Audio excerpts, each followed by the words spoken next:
cette Internet Security. Donc, petit tour sur tout ce que vous avez au niveau de l'affichage, tout ce que vous pouvez modifier.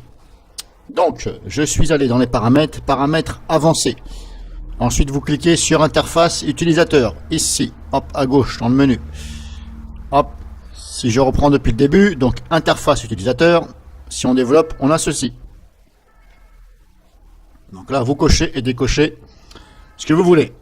Petit souci, là c'est un bug, on peut le dire, émettre un signal sonore, ça n'a jamais fonctionné pour moi. Bon. Et ça, sur même sur mes tests de machine virtuelle, je n'ai jamais eu de signal sonore. Donc voilà, bah là-dessus, bah ça ne fonctionne pas.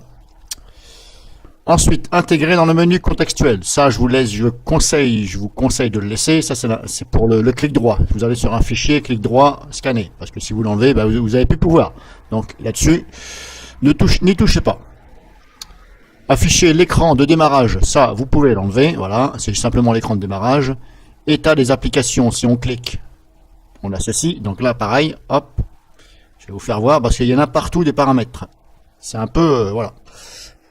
C'est pas que c'est compliqué, mais il y en a trop. Donc là, antivirus, quand on développe, on a tout ça. Donc là, il suffit de cocher et décocher. Si vous ne savez pas, ben, le mieux c'est de ne pas toucher. Donc là, les états donc là, je vous laisse lire. Hein, les états d'application sélectionnés seront affichés. Là. Donc tout ce qui est comme ça veut dire que ce sera affiché. S'il y a des choses qui vous embêtent, que ça s'affiche trop souvent ou que ça vous agace, eh bien, vous enlevez la coche. Donc je vous ai fait voir là, antivol, on a ça. Voilà. Contrôle de périphérique, on a ça. Contrôle parental, vous avez ça. Donc vous mettez bien sur la bonne ligne, vous regardez et vous décochez et cochez. Général, on a ceci. Alors moi, j'ai enlevé, hop, celle-ci. Elle était cochée, je l'ai enlevée. Et moi, c'est la ligne produit non activé. Donc ça, je l'ai enlevé, parce que c'est pas la peine. Vous, c'est à vous de voir. HTTPS, on a ça. Tutoriel MDN 972. Internet messagerie.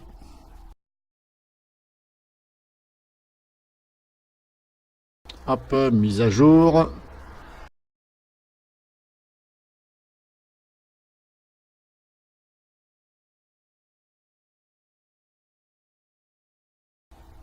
Je vais en faire deux à la fois, comme ça vous allez mieux voir.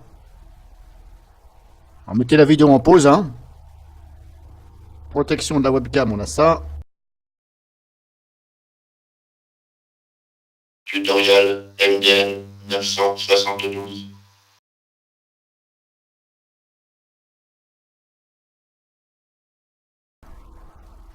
Et protection du réseau.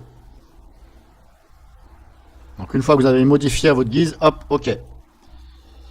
Donc voilà, là on a fait là. Et ensuite il y a encore ici, vous voyez, il y en a partout. Alerte et machin. Donc alerte et... Je vais faire ça. Donc nous sommes dans cet onglet là. Hein. Faut pas se tromper, hein, parce que des fois il y en a partout, puis on sait plus où on est. Donc là, alerte et notification, vous avez tout ça.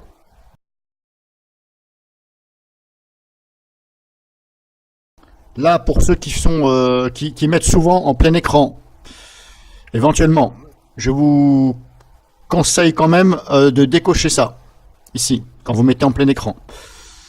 Parce que là, quand il est coché, ça veut dire que de ne pas afficher les alertes en plein écran. Mais le problème, c'est que s'il y a quelque chose, un virus ou quoi que ce soit, et ça demande votre attention, ou il y a un message important, eh bien là, il ne va pas l'afficher. Donc je ne vois pas l'intérêt. Donc c'est quand même mieux de décocher de façon à ce que ça vous affiche. Donc ne confondez pas. Si vous décochez, ça va afficher. Et si vous cochez, ça ne va pas afficher. Donc moi je vous conseille de décocher de façon à ce que justement ça affiche en mode plein écran. Moi c'est un conseil. Après vous faites comme vous voulez. Durée et transparence. La durée vous pouvez mettre 15. Il était à 10. Bon moi j'ai mis 15. 15 secondes. Et ensuite, hop, configuration de l'accès. Nous avons ça.